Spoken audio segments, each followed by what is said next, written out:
آج تمہارے ہاتھ پر، میرے ہاتھ پر کوئی ہندو، کوئی سکھ، کوئی کرسچن کلمہ پڑھے صدقے دل سے تو سب کچھ پہلا دھل جائے گا، لیکن جو سرکار کے ہاتھ پہ پڑے وہ تو ساتھ صحابی بھی بنے گا.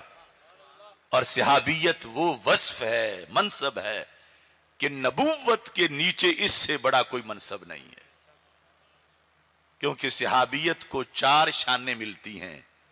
ایک ہے دیدار رسول صلی اللہ علیہ وسلم، دوسرا ہے معجزات کا مشاہدہ، تیسرا ہے وحی کا مشاہدہ، چوتھا ہے ملائک کا مشاہدہ. اس بنیاد پر صحابہ کا ایمان شہودی ہے، اور سرکار صلی اللہ علیہ وسلم کے وصال کے بعد پوری کائنات قیامت تک ان کا ایمان غیر شہودی ہے. تو شہودی ایمان کی دولت کی بنیاد پر صحابیت ایسا منصب ہے کہ سوائے نبوت کے اس سے اونچا اور کوئی منصب